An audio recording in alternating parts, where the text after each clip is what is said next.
Ganito din ba yung aso nyo after kumain natutulog? Si Dexter kasi ganyan, tignan nyo, kakatapos niya lang mag-breakfast pero knock-out agad. Kaya lagi namin siyang niloloko na nalalasing siya sa pagkain niya. Tignan nyo naman yung itsura niya, butsyog-butsyog at ang sarap agad ng tulog. After nga niyang kumain, hindi nga kami nito pinapansin at agad siyang hihiga at ganyan agad yung itsura niya. Pogi pa rin talaga ng bebe boy ko kahit tulog na. Mabilis nga siyang lumaki kasi ang takaw-takaw nitong si Dexter.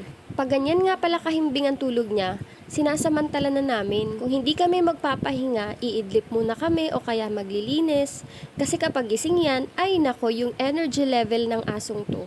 Grabe siya dahil hindi ka talaga titigilan hanggat hindi ma 0% ang energy mo.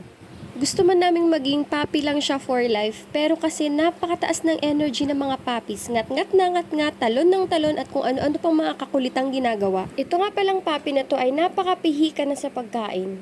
Pinatikim kasi namin siya ng table food. Simula nun, mas ganado siyang kumain kapag chicken ang ulam niya. At dahil spoiled nga sa amin to, hindi namin kayang tiisin kapag ayaw niyang kumain ng dog food. Kaya naman, napapabili talaga kami ng chicken. Ayan na nga po at gising na siya, ganyan. Nangungulit na naman at ngat-ngat na ngat na ng mga daliri ko. Hay nako, Dexter. And muna for today, kwentuhan tayo next time. Thank you for showing your love sa aming Aspin Boy.